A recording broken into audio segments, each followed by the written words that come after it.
গত 10 বছরে বাংলাদেশে ফ্যাসিবাদের বিরুদ্ধে যতগুলো লড়াই হয়েছে, মানে আমি ধরেন এমন হয়েছে যে মানে বিএনপির এমন কোনো বড় সমাবেশ নাই যেটাতে আমি জয়েন করিনি, কিন্তু আমি কিন্তু বিএনপির কর্মী না। এর কারণ হলো আমি মনে করেছি যে ফ্যাসিবাদের বিরুদ্ধে যত সংগ্রাম হবে প্রত্যেকটা থাকা মানুষের দায়িত্ব। এবং সর্বশেষ বলি, সম্ভবত আর বিএনপি এবার ইলেকশনের আগে মানে 2024-এ যে ইলেকশনটা হলো তার আগে যে নয়াপল্টনের সামনে সব থেকে বড় সমাবেশটা করে, যেটাকে আওয়ামী লীগ হামলা করে তারপরে ভণ্ডুল করে দিল, লক্ষ লক্ষ মানুষ এসেছে এবং তার আগে পাশে জামাতও করেছে। সেই দিন হামলার সময় আমি এবং আমার বন্ধুরা ঠিক বিএনপির স্টেজের সামনে, আমার মনে আছে সেই হামলা হওয়ার পরেও 1 ঘন্টা আমরা দাঁড়িয়েছিলাম যে বিএনপির সিনিয়র কোনো একজন নেতা এসে বলে কিনা চলো মিছিল দিব। এবং আমরা সেই রকম অবস্থানে ছিলাম যে একটা মিছিল নিয়ে যদি আমরা ঘুরে দাঁড়াতে পারতাম তখন সিনিয়রই চেঞ্জ হয়ে যেত, কিন্তু সিনিয়র নেতারা কেউ ঘুরে দাঁড়াতে পারেন নাই। এবং পরবর্তীতে বিএনপির সিনিয়র নেতারাও এটাকে অ্যাকনোলেজ করেছেন। সেদিন আমাদেরকে জীবনের ভয় পেয়ে বসেছিল, আমরা যদি ঘুরে দাঁড়াতে পারতাম তাহলে একটা অন্য কিছু হতে পারতো। এই কথাটা এই জন্য বললাম যে জুলাইয়ে আমার একটা ব্যাপার হলো, সত্যি কথা যখন এটা কোটা আন্দোলন হিসেবে চলে, এবার আমি রাগ করে এইবারের কোটা আন্দোলনের সময় আমি জড়িত হই নাই। কেন জড়িত হই নাই? এর আগের বারের কোটা আন্দোলনে সামনে থেকে আমরা বন্ধুদের সাথে সবাই একসাথে ছিলাম। আমার প্রচণ্ড একটা অভিমান ছিল আমার ভাই বোনদের প্রতি, কারণ আমি দেখলাম এই যে নির্বাচনটা হয়ে যেতে পারলো, এই যে আমার যে বন্ধুরা সারাদিন ঢাকা ইউনিভার্সিটির লাইব্রেরিতে পড়াশোনা করে, যাদেরকে আমি কোনোদিন ডাকলে একটা মানববন্ধনে পাই না, এরাও দেখলাম কোটা আন্দোলনের সময় আমাকে ফোন করছে, কী ব্যাপার তুমি আসো না কেন? তো তখন আমি বললাম যে এই যে এরকম একটা নির্বাচন হয়ে গেল, এই নির্বাচনের বিপক্ষে তোমরা কেউ দাঁড়াইলা না, একটা ভয়েস দিলে না। এখন যেহেতু ব্যাপারটা চাকরির মানে তোমার পেটে পড়েছে, সুতরাং এখন তুমি সবাইকে ডাকছো কেন? এবং আমি একদিনও এবার কোটা আন্দোলনে যাইনি, এটা বলতে আমার কোনো দ্বিধা নেই, কারণ আমি বলেছি যে এইটা হলো, এবং দেখেন আমি আজীবন বলি ঢাকা বিশ্ববিদ্যালয়, বাংলাদেশের প্রত্যেকটা বিশ্ববিদ্যালয়ের অধিকাংশ ছেলে মেয়ে, আমি বলছি অধিকাংশ, তারা অত্যন্ত সেলফ সেন্ট্রিক। কারণ তার পাশের বন্ধুটা সবার কথা বলছি না, কারণ আমার সেই বন্ধুরা এবার কোটা আন্দোলনে দেখলাম তারা অত্যন্ত সরব, কিন্তু তার ভাই মরে যাচ্ছে, তার ভাই আহত হচ্ছে, নির্বাচনের কারণে ধানের শীষে ভোট দেওয়ার কারণে ধর্ষণ হচ্ছে না, তাকে একদম মানববন্ধনও আমি এটাকে পাচ্ছি না। তো এই অভিমানে আমি প্রথম দিনই যোগ দিইনি, প্রথম দিকে। কিন্তু যখনই দেখলাম এই আন্দোলনে ঢাকা বিশ্ববিদ্যালয়ে আমার ভাই বোনদের প্রতি আক্রমণ করা হয়েছে, এবং আমার সেই রাতের কথাটা খুব মনে আছে, যেদিন ঢাকা বিশ্ববিদ্যালয়ে যেদিন খুনি ফ্যাসিস্ট হাসিনা বলল যে তাহলে কি রাজাকারের বাচ্চাদেরকে এটা আমি দিব, তারপরে রোকেয়া হল থেকে ভেঙে আমার সব ভাই বোন যখন ঢাকা বিশ্ববিদ্যালয়ে মিছিলে নামলো, আমার মনে আছে আবদুল্লাহ জাবের ইনকিলাব মঞ্চের সেক্রেটারি, ও থাকে তখন গুলশানে, আমার বাসা রামপুরায়, আমি শুধু ফোন করে বললাম চলে আসো। এবং যে কোনোভাবে সেই রাতে 11টা-12টার দিকে আমরা বের হয়ে আমরা শাহবাগের উদ্দেশ্যে রওনা করি। এবং যখন শাহবাগ মৎস্য ভবনের কাছে যাই, তখন গিয়ে দেখি ট্রাক ভরে ছাত্রলীগের, শ্রমিক লীগের লোকজন এই বড় বড় রামদা নিয়ে তারা দাঁড়িয়ে আছে, তারা ঢাকা বিশ্ববিদ্যালয়ে ঢুকবে। আমরা মৎস্য ভবন থেকে ঢুকতে পারলাম না, এরপরে গেলাম হাইকোর্টের গেটে, সেখানেও দেখি এক অবস্থা যে পিকআপে লোড হচ্ছে এরকম অস্ত্র, অনেক মোটরসাইকেল নিয়ে, এরকম 3টে গেট থেকে ঢুকতে না পেরে তখন আমি আক্তারকে ফোন দিলাম, যে বর্তমানে নাগরিক পার্টির সেক্রেটারি, আক্তারকে ফোন দিয়ে বললাম যে আক্তার, চতুর্দিক থেকে এরকম রামদা নিয়ে দাঁড়িয়ে প্রস্তুত হচ্ছে, ক্যাম্পাসে ঢুকবে, তোমরা দ্রুত মিছিল শেষ করে দাও। এটা আমার এখনো মনে আছে। তো আক্তার 5 মিনিট পরে ফোন করে বললো, ভাই আমরা প্রোগ্রাম শেষ করে দিয়েছি। তো এরপরে আমরা বাসায় ফিরে আসলাম। এর পরের দিন থেকে একদম আজ পর্যন্ত রাজপথে ছিলাম। বিশেষ করে আমি বলি, আমার ঢাকা বিশ্ববিদ্যালয়ে তো আন্দোলনে ছিলামই, কিন্তু যেদিন ঢাকা বিশ্ববিদ্যালয়ে আন্দোলনের পতন হলো, মানে খুনি হাসিনা ছাত্রদেরকে ঢাকা বিশ্ববিদ্যালয়ে যেভাবে হামলা করে আন্দোলনকে পতন করে দিল, এরপর অভূতপূর্বভাবে দেখেন পরের দিন প্রাইভেট বিশ্ববিদ্যালয় যেভাবে দাঁড়ালো, এইটার সব থেকে বড় সাক্ষী আমি, কারণ আমার বাসার একটু কাছেই BRAC university, east West university. পরের দিন সকালে আমার মনে আছে আমি একটা লুঙ্গি পরে আর টি শার্ট পরে, যাতে পুলিশ ধরতে না পারে, আমি রামপুরে ব্রিজের উপর থেকে পুলিশের মধ্য থেকে যাচ্ছি ব্র্যাকের সামনে, এবং সেই ব্র্যাকের সামনে সবাই স্ক্যাটার্ড হয়ে এলোমেলোভাবে আছে, কেউ 10 জন 20 জন করে। তখন আমার মনে হলো যে মিছিল না দিয়ে সংঘবদ্ধ করতে না পারলে টিকবে না, কারণ তখন দেখলাম রামপুরে ব্রিজের উপরেও পুলিশ, এবং হাতের ঝিল থেকে ঢোকার রাস্তাটাও পুলিশ চতুর্দিক থেকে। আর এর মধ্যে রামপুরা ব্রিজের পাশে যে এই কলেজটা আছে, এই কলেজের ছেলেরা আছে। তখন আমার মনে আছে যে আমি মিছিল শুরু করলাম পুলিশের সামনে, এবং ওইখানে একটা পাশের বাড়ি, সে আমার ছোট ভাই ঢাকা ইউনিভার্সিটির, ও তখন লাইভ করছিল, এটা আমি জানতাম না। তো লাইভের মধ্যে দেখে যে ওখানে আমি স্লোগান দিচ্ছি, এরপরেও দ্রুত আমাকে ফোন দিয়ে বলে, ভাই আমি তো বাসা উল্টো পাশে, আপনি বাসায় আসবেন কিনা? আমি বললাম না, বাসায় আসবো না, তুমি বরং এখানে আসো। এরপরে ও এসে আমাদের সাথে আন্দোলনে যোগ দেয়। এরপর থেকে আমি রামপুরা কেন্দ্রিক যে আন্দোলনটা শুরু থেকে শেষ পর্যন্ত এইখানে সামনের সারিতে ছিলাম। এবং আপনাকে আজকে স্পষ্ট করে মনে করিয়ে দেই যে এটা অনেকেই জানে যে সম্ভবত পুরো ঢাকায় যেদিন কারফিউ জারি হয়েছিল সেই কারফিউটা সর্বপ্রথম রামপুরা আমার নেতৃত্বে আমরা ওয়াপদা রোডে ভেঙেছিলাম। এর কারণ হলো কারফিউর দিন সকালে আমাদের রামপুরার ওয়াপদা রোড মুখে একজন বেকারি শ্রমিককে 10টা 11টার দিকে কোনো কারণে সরাসরি গুলি করে হত্যা করা হয়। পুলিশ গুলি করে হত্যা করে, একদম মাথায় গুলি করে, এবং রামপুরা ওয়াপদা রোডের মুখে সে পড়ে যায় এবং রক্ত, ছোপ ছোপ রক্ত। এবং আমার মনে আছে আমরা ওয়াপদা রোডে অল্প কয়েকজন ভাইয়েরা দাঁড়িয়ে সেই রক্তের উপরে দাঁড়াইয়া আমরা কারফিউ ভাঙার ডাক দিয়েছিলাম। এরপরে মানুষ আসতে শুরু করলো। এরপরে তো আপনারা জানেন কীভাবে রামপুরা রণক্ষেত্র হয়ে উঠলো। এবং আমি অত্যন্ত আমার পরিবারের প্রতিও আজকে আমি আপনাদের প্রতি কৃতজ্ঞতা জানাই। এই আন্দোলনটা যখন শুরু হয় তখন আমার ওয়াইফ, আমি জানি সে কনসিভ করেছে এবং তার প্রচণ্ড প্রেগনেন্সির কমপ্লেক্সিটি যাচ্ছিল। এবং অদ্ভুতভাবে হলো আমার শ্বশুর বাড়ির কেউ জানে না যে আমি তখন বাসায় নাই, আমার নিজের বাড়িরও কেউ জানে না আমার বাসায় নেই, তখন আমার ওয়াইফ একা। আমার বাসা রামপুরার যে আওয়ামী লীগ তারা ডিটেক্ট করে ফেলেছে এবং পুলিশ ডিটেক্ট করে ফেলেছে।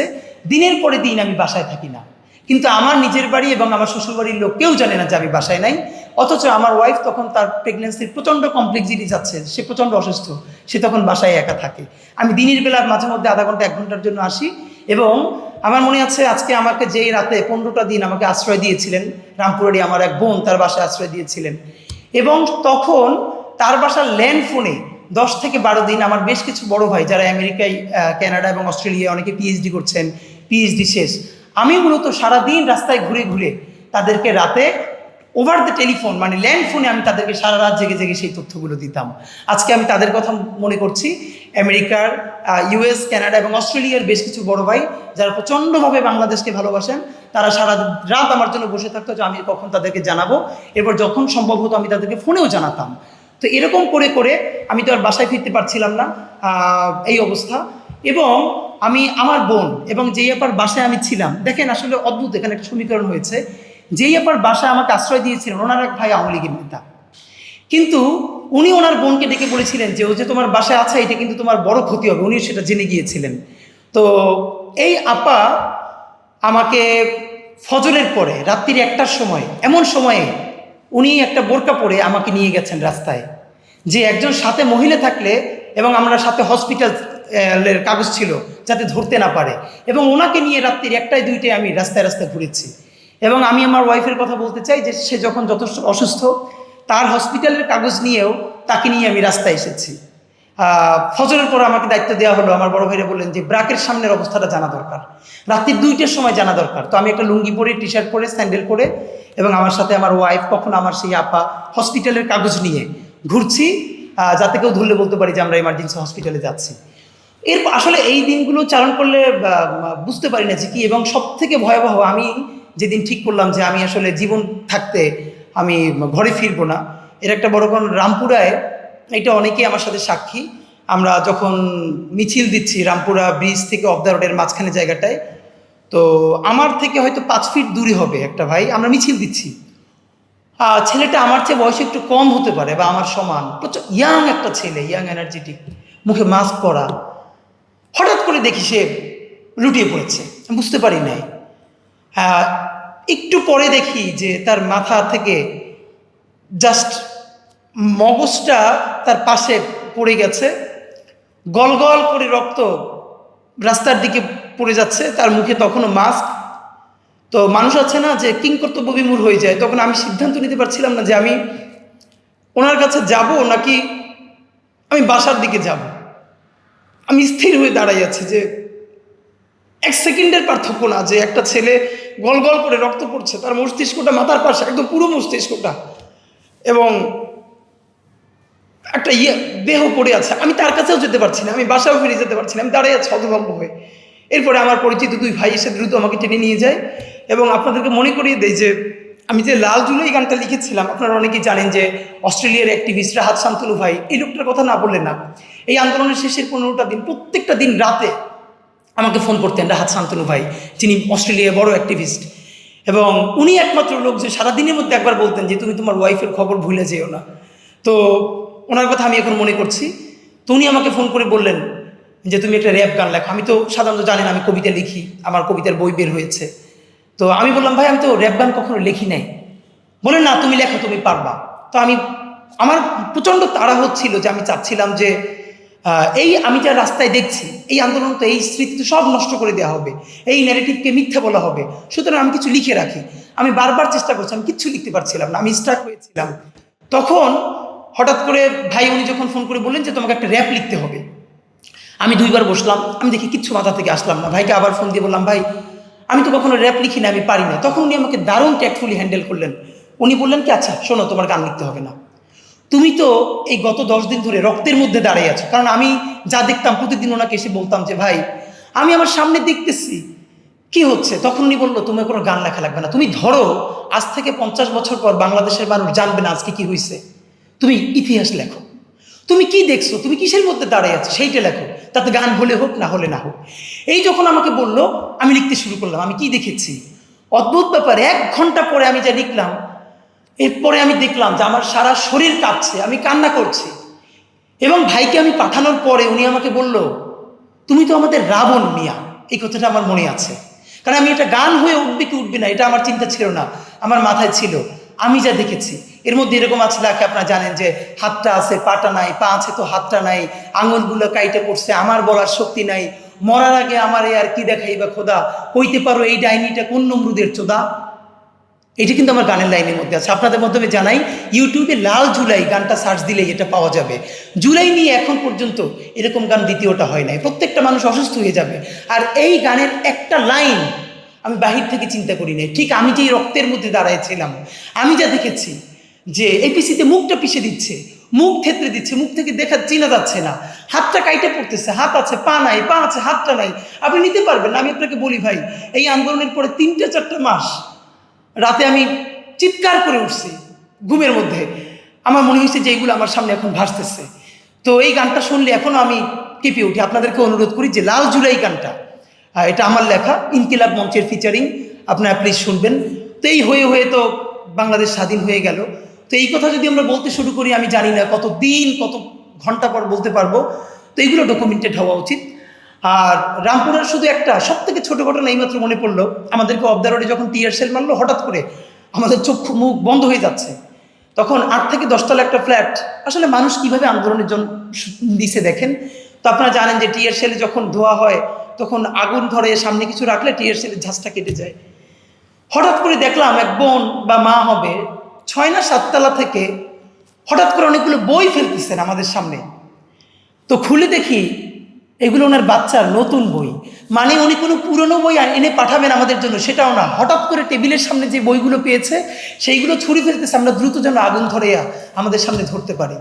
এরকম হাজার হাজার গল্প, আমি আমাদের ভাইয়েরা যারা একসাথে রামপুরে আন্দোলন করেছি তারা সেই সময়ের সাক্ষী। তা আমার মনে হয় রাষ্ট্রের উদ্যোগে, প্রত্যেকটা কর্পোরেট হাউজের পত্রিকার উদ্যোগে এই গল্পগুলোকে সংকলিত করা উচিত। আপনারা জানেন ইনকিলাব মঞ্চ থেকে আমরা একটা উদ্যোগ নিয়েছি। প্রথমত এই যে হাজার হাজার গ্রাফিতি, যেই গ্রাফিতিগুলো মুছে দেওয়া হয়েছে, আমরা উদ্যোগ নিয়ে আবার সেই গ্রাফিতিগুলো অনেক জায়গায় এঁকেছি। দেখেন একটা গ্রাফিতি আঁকতে লাগে 1 দিন, মুছতে লাগে 10 মিনিট, আবারও মুছে দেওয়া হচ্ছে। তা আমরা ইনকিলাব মঞ্চ উদ্যোগ নিয়ে জুলাইয়ের গ্রাফিতিও গায়ের সমগ্র এই নামে বড় একটা সংকলন করেছি। এখানে সারা বাংলাদেশের যত গ্রাফিতি আছে সেই গ্রাফিতির একটা করে ছবি আমরা প্রায় 5 শতাধিক গ্রাফিতি সংকলন করেছি এবং এটা 21শে বইমেলা আমাদের ইনকিলাব মঞ্চের স্টলে আমরা উদ্বোধন করেছি। আপনারা চাইলে, এটা আমরা এই জন্য করেছি ইতিহাসকে সংরক্ষণ করার জন্য, এটা আমাদের রাখা জরুরি। আর একটা আপনাদেরকে জানাই যে জাতিসংঘ 114 পৃষ্ঠার যে প্রতিবেদন দিয়েছে এই জুলাই গণহত্যা নিয়ে আওয়ামী লীগের বিরুদ্ধে, এটাও ইনকিলাব মঞ্চ থেকে আমরা ইতিমধ্যে অনুবাদ করেছি এবং সেটা আমরা ইনশাল্লাহ বাংলাদেশের মানুষের জন্য